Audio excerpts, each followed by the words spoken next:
నమస్తే అండి. డే 8 సరస్వతీదేవి. 2 సంవత్సరాల కన్యా రూపం సరస్వతి. పరమేశ్వరుడు అనుగ్రహించదలుచుకుంటే ఆ అనుగ్రహం సరస్వతి రూపంలో కనపడుతుంది. ఒక్క మాటలో చెప్పాలంటే సరస్వతి అనుగ్రహం లేకపోతే బ్రతుకు శూన్యం.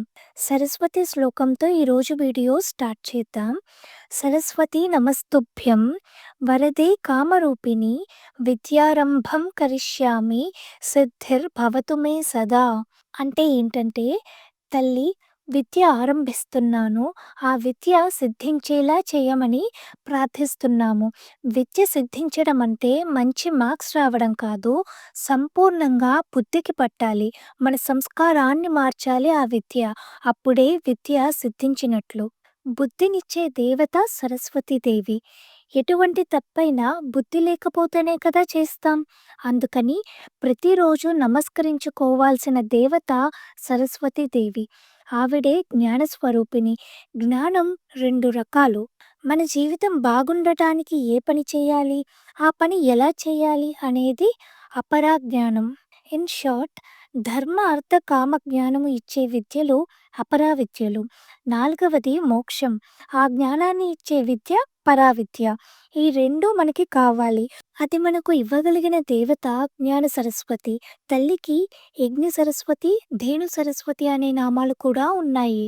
త్రిసంధ్యలలో అమ్మవారికి 3 పేర్లున్నాయి. ప్రాతకాలంలో గాయత్రి, మధ్యాహ్న కాలంలో సావిత్రి, సాయంకాలం సరస్వతి. ఆమె వాహనం హంస. సరస్వతి ఉపాసన అంటే ప్రాణశక్తి ఉపాసన. హంస అంటే శ్వాస. శ్వాస అంటే ఊపిరి. ఆ శ్వాస నుంచే ప్రాణశక్తి ప్రసరిస్తోంది. హంస మీద కూర్చుని విహరిస్తున్న సరస్వతి అంటే ప్రాణశక్తిగా విహరిస్తున్న జగన్మాత.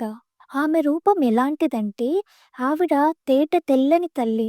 వీణ మీటుతో మందహాసంతో ఉంటుంది. సరస్వతీదేవి వీణ పేరు కచ్చెపి. కచ్చెపి వీణ ప్రత్యేకత ఏంటంటే, నాదంతో పాటు గానం కూడా వస్తుంది. కచ్చెపి వీణ మీటుతో ఆ సంగీతానికి పరవశమై ఆ నాదానికి తగ్గట్టు తల ఊపుతుంటే, అమ్మ పెట్టుకున్న తెల్లటి ముత్యాల చెవికమ్మలు ఊగుతూ తల్లి మందహాసపు కాంతితో కలిసి అమ్మవారి ముఖానికి మరింత శోభను తెచ్చిపెట్టాయి. శోభ అంటే అందం, ప్రకాశం. అటువంటి తల్లి ముఖమును మనం ధ్యానించాలి. సరస్వతీదేవిని పూజించేటప్పుడు ఆ తల్లి ముఖాన్ని ధ్యానించడం ప్రధానం. ఆ తల్లి సర్వమంత్ర స్వరూపిణి. ఆవిడ రూపం 50 అక్షరాల రూపం. వేద మంత్రాలలో, శాస్త్రాలలో, పురాణాలలో ఉన్నవి అక్షరాలే కాబట్టి తల్లి సర్వమంత్ర స్వరూపిణి. మంత్రాలు మొత్తం 3 రకాలు. తారక మంత్రములు, అభీష్టకారక మంత్రములు, అభిచారిక మంత్రములు. ఏ మంత్రమైనా అమ్మ రూపమే. ఒక జీవిత కాలంలో అన్ని మంత్రాలు ఎవరూ జపించలేరు కాబట్టి సర్వమంత్ర స్వరూపిణిగా ఆ తల్లిని నమస్కరించుకోవాలి. ఇప్పుడు తల్లి మంత్రపూరితమైన రూపాన్ని ధ్యానం చేద్దాం. అకారం నుండి అహ వరకు ముఖస్థానం.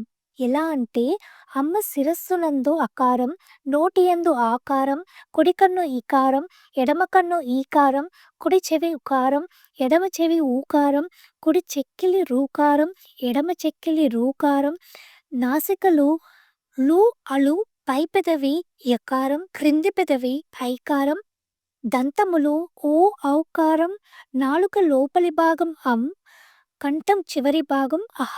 అలా అకారం నుండి అహాకారం వరకు ముఖస్థానమైతే, కకారం నుండి బకారం వరకు కటిస్థానం.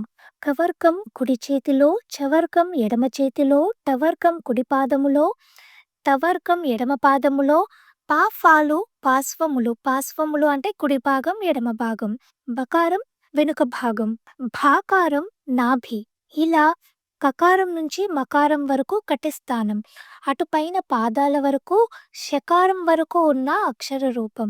మకారం ఉదర భాగం, యకారం హృదయ భాగం, రకారం బాహుమూలం. ఇలా అన్నమాట.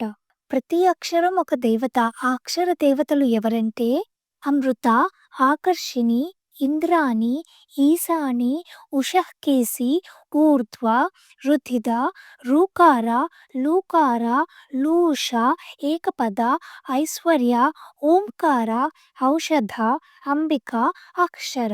ఇవి అచ్చులు.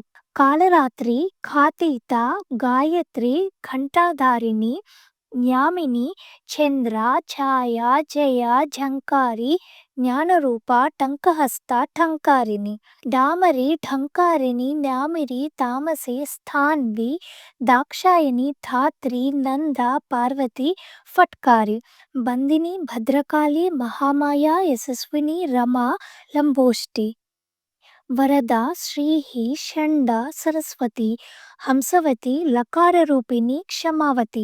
ఇలా 50 అక్షరాలు, 50 అక్షర దేవతలు. ఈ సకల దేవతలు కలిసిన స్వరూపమే అమ్మ సర్వమంత్ర స్వరూపం.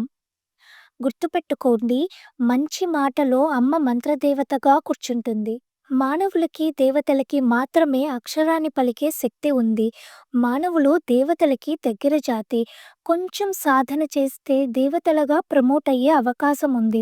అందుకే ఆ సాధనలో మొదటి స్టెప్ మాట శుద్ధంగా, పవిత్రంగా ఉండాలి.